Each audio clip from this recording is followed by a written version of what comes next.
Raison pour laquelle je vous dis que si vous voulez compter uniquement sur votre diplôme, dans les zones comme le Cameroun ou encore en zone francophone, vous êtes un homme mort. Comme le coach, c'est le coach Simon qui le disait, en fait l'école doit s'arrêter au coup moins 2 en zone francophone. Quand tu sais déjà lire et tu sais écrire, c'est le plus important. Un étudiant qui compte sur ses diplômes au Cameroun ou dans la zone francophone ne peut pas s'en sortir. Bonsoir à tous, j'espère que vous allez bien et que vous vous portez super bien. Bienvenue encore dans cette capsule vidéo qui sera assez choquante. Donc déjà de 1, je ne veux pas être d'accord avec quelqu'un. D'abord. De 2, si vous avez peur d'être choqué, bien vouloir zapper la vidéo dès maintenant. Je répète ce que j'ai dit. Un étudiant qui compte sur ses diplômes au Cameroun ou dans la zone francophone ne va pas s'en sortir. Et je pèse mes mots. Et je vais vous expliquer pourquoi. Aujourd'hui, nous sommes dans une époque où, comme je l'ai dit dans l'une de mes formations qui s'intitule le système éducatif, je l'ai dit, l'école n'apprend que les choses qui ne fonctionnent qu'à l'école. C'est un principe très simple. Je vais prendre un exemple simple. À l'école, par exemple, on vous a dit qu'il ne faut pas échouer. Quand un élève échoue à l'école, qu'est-ce qu'on lui dit? On dit que non, si tu as échoué, c'est pas bien, machin, chose. Mais quand vous entrez dans la vie active, l'échec fait partie du quotidien. L'échec fait partie de la vie. Un élève ou un étudiant qui échoue doit être félicité. On doit dire félicitations pour ton échec parce qu'il vient de traverser une étape importante de sa vie. La deuxième chose, c'est qu'à l'école, par exemple, on vous a dit qu'il ne faut pas tricher. Il ne faut pas copier sur la feuille de son prochain, de son camarade. Mais je suis désolé de dire que quand vous entrez dans le monde professionnel ou alors dans le monde entrepreneurial, automatiquement, on vous fait comprendre qu'en fait, il faut copier des meilleurs. Triste réalité. Maintenant, revenons dans ce qu'on appelle le diplôme. Le diplôme en lui-même n'est qu'un papier. Un papier sur lequel vous devez asseoir des compétences. Parce que si vous ne comptez que sur votre diplôme, dans l'environnement dans lequel on est, vous n'allez pas vous en sortir. Déjà que la majorité des étudiants qui sortent des universités, ils n'ont même rien dans la tête.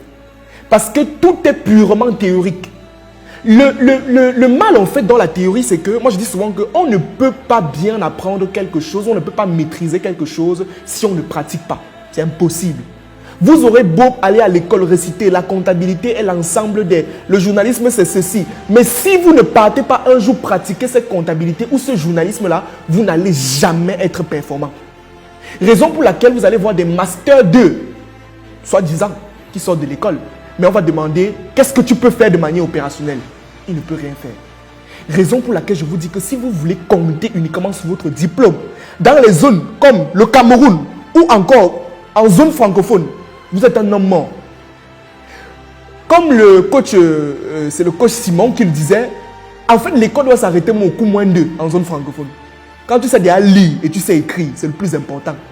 Un enfant qui a arrêté ses études au coup moins 2, hein? Un enfant qui a arrêté ses études au coup moins 2, qui a eu son CPE, il sait lire, il sait écrire, et qui est entré directement dans le monde professionnel, ça veut dire qu'il a commencé à vendre au marché avec sa mère. Hein? Dans les 10 prochaines années, toi qui as un doctorat en marketing, commerce et vente, tu ne peux pas le dépasser.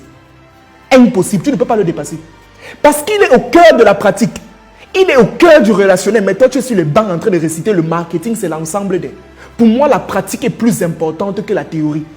La théorie a une place. Mais vous allez remarquer que la majorité des hommes d'affaires milliardaires ont appris en autodidacte. Ça veut dire que vous allez remarquer quelqu'un qui n'a pas fréquenté. Il n'est pas là à l'école. Mais tu ne peux pas lui parler de finance. Tu ne peux pas lui parler de marketing. Tu ne peux pas lui parler d'audit. Il va te mettre à terre. Mais il n'est pas là à l'école. Pourquoi? Parce qu'il a appris en pratiquant. Le diplôme n'est qu'un papier. Le diplôme n'est qu'une formalité dans notre société qu'il faut avoir pour qu'on dise que voilà. Mais derrière, vous devez faire l'effort d'être assis sur des compétences claires et propres. Le genre qu'on te demande que tu sais faire quoi? Je sais faire ça, ça, ça. Et voilà ça, je peux implémenter ça maintenant. J'ai un master 2 en marketing, commerce et vente. Est-ce que tu peux établir un plan commercial pour une entreprise? C'est la question. J'ai un marketing en comptabilité, contrôle et audition. On te met dans une entreprise maintenant. Est-ce que tu peux établir un plan comptable? Tu peux le faire? C'est la question. Donc les amis, à partir d'aujourd'hui, en plus du diplôme que vous êtes en train de chercher, en plus de ce papier que vous êtes en train de chercher, cherchez à vous former et d'être pluridisciplinaire sur plusieurs disciplines. Cherchez à comprendre le marketing. Ce n'est pas parce que tu fais comptabilité à l'école que tu ne dois pas comprendre le marketing. Ce n'est pas parce que tu fais comptabilité à l'école que tu ne dois pas t'intéresser à l'économie, à l'industrie. Non. Votre cerveau est extrêmement puissant. Extrêmement puissant. Il faut arrêter dès aujourd'hui de compter sur vos diplômes. Merci.